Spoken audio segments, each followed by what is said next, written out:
All right, welcome to Rob Schmitt tonight. One night before the midterms, we're going to spend the rest of the show analyzing what could be a red tsunami coming tomorrow. But first, let's discuss the elephant in the room for Republicans in this country, Donald Trump and Ron DeSantis. Last night, I covered the Trump rally in Miami right here on Newsmax. We had a pre-show scheduled from 4 to 5 p.m. We expected Trump to jump on the stage around 5:15, 5:30. We know this routine. We cover all these rallies. And then at around 4:20, just 20 minutes into our pre-show, right when I was tossing to a commercial break, Trump suddenly appeared on the stage about an hour early, something that never happens. Now, it may have been weather-related. You probably noticed Trump finished his speech in the pouring rain. It was actually something to see. His suit was soaked.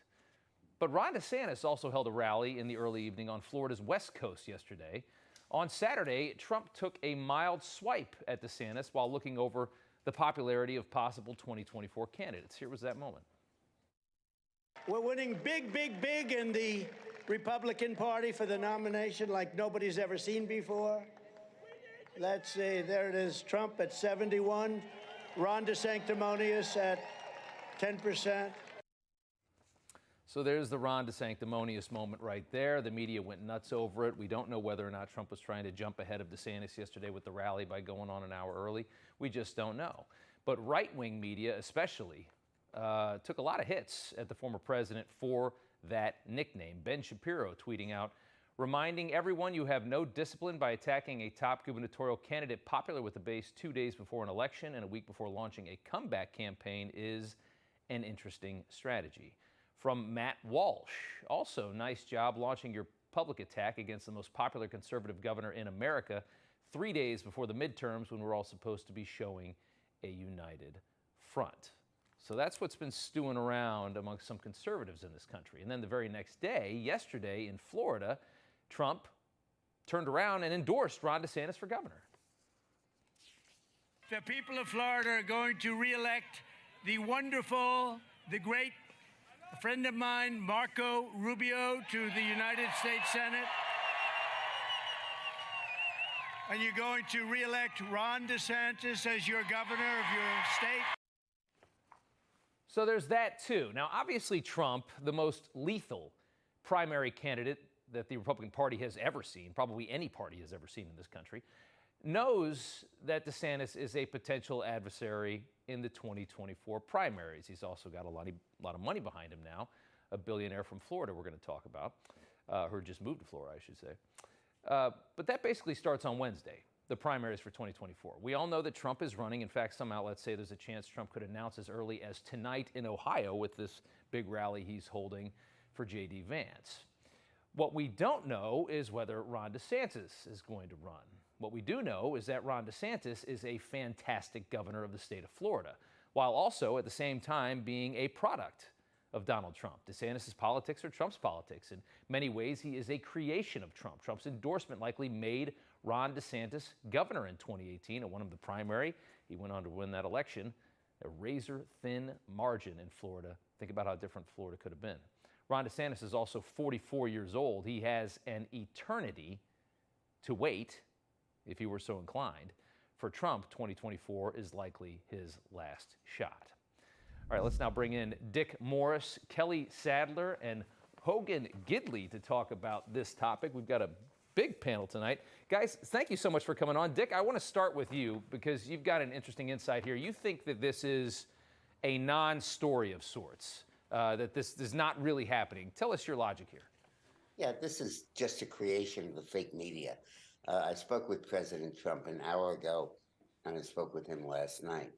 And this is just he made a wisecrack. He made a joke. There sometimes when he comes up with a great line, he can't resist using it. There is not going to be a primary for the Republican nomination, least of all between DeSantis and Trump. As you noted, they're so similar. The policies are so alike. And DeSantis has a walk to the nomination if he wants it in 2028.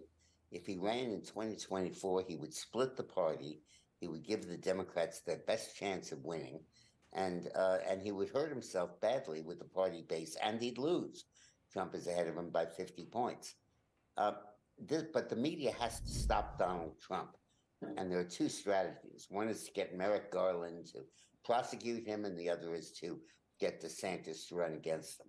And the first will probably happen, but Trump's base will probably ignore that, and it won't hurt him. But DeSantis running against him would be serious. But I think that that's just a fabrication of the fake news media. Hogan, what are your thoughts on this? I mean, obviously, one thing we do know is that there's a billionaire named Ken Griffin who just moved, I think, his entire company to South Florida from Chicago. He got out of a blue state. He is a Republican. He's more of a moderate Republican. He has a ton of cash, and he's willing to go behind Ron DeSantis. He wants to even be in his cabinet in 2024 if DeSantis wins. So, you know, I think a lot of people are really wondering, more so than Dick, whether or not this thing is real. Well, look, I agree with Dick Morris on just about every assessment he's ever made in his political career, much less the one he just talked about. I will make one little difference, though. I do think it's going to be very difficult for Ron DeSantis to stay out of a future presidential run. We know Mike Pence is gearing up to do the same thing. Others are looking at it. But how do you tell someone like Ron DeSantis, who's one of the hottest governors in the country, to not run for president and be like Chris Christie and miss your window? Miss it like Mike Huckabee should have run in 2012, instead waited until 2016. So I don't know how Ron DeSantis stays out. But at the same time, I think Dick's right. If he gets in, it will hurt him permanently with the Republican base who supports Trump. It'll be difficult for him to come back from that. And Trump would beat him in a primary and beat him pretty handedly. Dick, go back into that a little bit more. And Kelly, we'll get to you in just a second. But I think a lot of people really do think that DeSantis is flirting with this and is really considering this, just because exactly what Hogan said. You do have a window, and sometimes. And also, Dick, I think that 28 is not a guarantee as much as 24 is. I think they don't have the person in 24. I think if Trump gets back in 24, it's hard for somebody to win after him in 28. No, Trump can't run for re-election in 28. Right. So it's a completely open window. And it's not a narrow window like 24 is. It's completely open. I wouldn't worry about Griffin with his money. The last people he backed were eliminated in the primary in Pennsylvania. And I think there's a limit to the usefulness of quadrillions of dollars. Yeah. And as to what DeSantis can do with himself in the meantime, he's got a day job, Hogan. He's governor of Florida for 4 years. And if there's one thing DeSantis has proven, it's that he's able to make a governorship into a national post. He has succeeded in a way no other governor has, in projecting his state policies into a national level. And I think he'd do exactly that as governor of Florida. Kelly, I want to get your thoughts on this. Where's your head at on this one?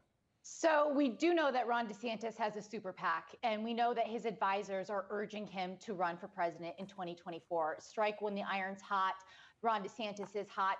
We know that some of the propaganda or the ads that they're putting out from his allies are attacking Trump on his COVID response, being too loyal to Dr. Fauci, listening to the health experts, shutting down the economy when Ron DeSantis did the exact opposite in Florida. And now you see a booming economy. So those are the attack lines that Ron DeSantis is gearing up to take on Trump if he decides to. It is just his advisors, though, and his counsel that are urging him. I have no idea if Ron DeSantis is actually going to pull the trigger or not. That is up to him and his wife, Casey. Ron DeSantis is a terrific governor of Florida, but we know that Donald Trump is a street fighter, and he and the Pennsylvania rally over the weekend, he took some shots out at Ron DeSantis. If you're going to enter this, be prepared to go to battle. You know, I'm a guy from Queens. I'm going to take it to you, and if you want to get in here and you want to get bruised, then that's up to you. Dick, what about real quick, hang on, for Dick, the winnability in 2024, I think, is a big factor for Republicans as well. I think a lot of people are worried that after what they've done to Trump with January 6th, all the investigations, there's a level of exhaustion. There's, people are fatigued by hearing about Trump, and they're worried that, another 4 years of the chaos that is the Trump presidency, a lot of it is not his fault. A lot of it is just the reaction of the media to him being president. That noise people might want to avoid. They think maybe DeSantis is an easier road. If they're fatigued with Trump, they have a hell of a way of showing it. He goes into a year where 2/3 of the incumbents are Republicans. Instead of losing seats, he's probably going to take control. He puts up a slate of candidates who are not in politics. people from experts in other fields like Oz and Vance, runs them against the party establishment, wins them all. Yeah. And then the party says, oh, they can't win the general. He's about to win them all. And if that's exhaustion with Donald Trump, I think it's a strange way of showing it. And as to his advisors, let me tell you something as a political consultant.